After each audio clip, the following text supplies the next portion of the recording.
What's up? Today we're diving deep into the political mess that's been brewing, specifically out in California. Now, we all know Bill Maher. He's not exactly known for mincing words, and recently he's been on one. And I've got to say, I'm here for it. Axios ran a story on how getting the water out of the hydrants in Pacific Palisades was more complicated than it seems. I'm sure it's very complicated. That's why I pay 13% of my income in this state every year to people who I assumed were working on things like this. You know what the absolute worst thing for the environment is? Wildfires. A 22 study found that the smoke from just the two in 2020 wiped out 18 years of carbon reduction in the state, which means we suffered the pain of driving those early model Priuses for nothing. California is the place that spends money and gets nothing, which is why you may have noticed when the fires broke out, no one escaped by high-speed rail. Maher's recent rant about the California wildfires, the inefficient spending, and the downright absurd bureaucracy is something that has resonated with a lot of people, and it resonated with me too. He's not wrong about a lot of the issues he brings up. We're not here to just repeat what Maher said. You can go watch that for yourselves. Instead, we're going to break down why his points are hitting home and where the real hypocrisy lies. The taxing issue. Let's start with the money, because let's be honest, that's what a lot of our problems boil down to. Maher points out how Californians are paying astronomical taxes. We're talking about some of the highest marginal tax rates in the nation, but what exactly are they getting for it? It's not about just paying taxes, it's about what those taxes are actually doing. The people should be seeing value. Hypocrisy. Alert. The hypocrisy here is the constant clamoring for more funding and more taxes while the existing funds aren't even being used properly. They are calling for more taxes when they clearly can't manage what they have. It's not about a lack of resources, it's a lack of competence and prioritization. Firefighting fiasco. Yes, undeniably true that LA is built in a stupid place to build a city. When asked why so many of the hydrants in the Palisades ran out of water, Governor Newsom said the local folks are trying to figure that out. Yeah, you got to do that before the fire. I've heard people say, do you want to pay more taxes to fund this? No, I want you to use the exorbitant taxes you already collect to prioritize it. We have the highest marginal tax rate in America, higher than almost all other states, and soon Greenland. What is included for that? Breadsticks? Because it clearly doesn't cover fire. That's government's job. Protect us from crime, violence, theft, fire. At least in the Palisades, the hydrants were still there. 300 other ones around the city are just gone, stolen for parts. One of the three reservoirs for the Palisades was offline at the one time of year when it was most needed. LA's Mayor Karen Bass, the Nero of American politics, was fiddling in Ghana while the city burned and later placed the blame on 8 months of negligible rain and winds that have not been seen in LA in at least 14 years. Yeah, that's not that long a time. Maybe look in the history books to see how our ancestors handled it back in 2011. Let's talk about the fires. It's outrageous that a state as rich as California, that prides itself on its climate leadership, can't manage basic fire protection. Maher talks about how the smoke from just two wildfires wiped out 18 years of carbon reduction in the state. All that sacrifice, those Prius cars, they just became pointless. This makes it clear that while California is obsessed with long-term climate goals, it fails to take care of their immediate problems. Hypocrisy alert.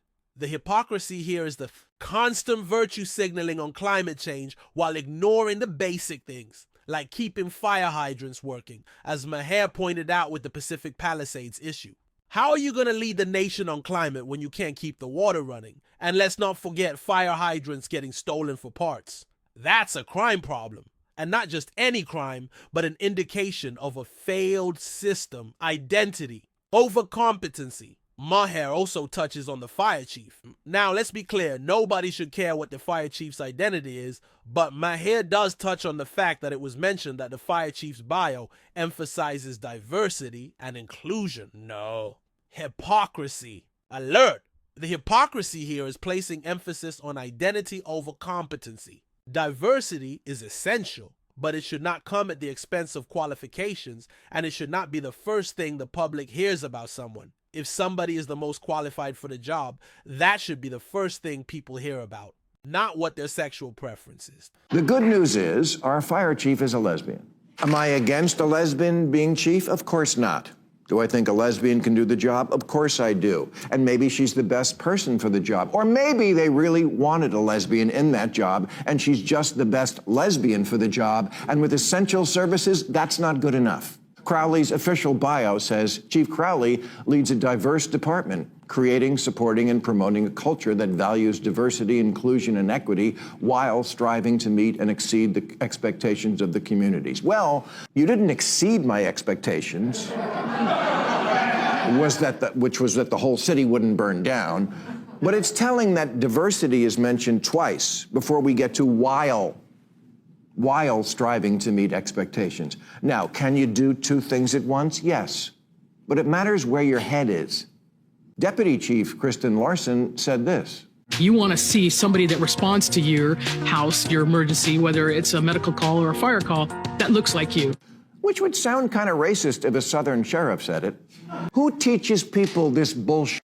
No one cares what someone looks like when they're pulling you out of a burning house. Larson also seems to believe that if a female firefighter can't pick up a man, it's his fault. She said, he got himself into the wrong place if I have to carry him out of a fire. Deputy Chief Larson's comments about a firefighter's identity were also pointed out as an example of misplaced priorities. When someone is in a burning building, they want to be saved. They're not looking for someone who looks like them. They want someone who can get the job done. Here's what it all boils down to. It's about accountability, folks. This is not about left or right. This is about common sense and whether elected officials are actually doing the jobs that they were elected to do.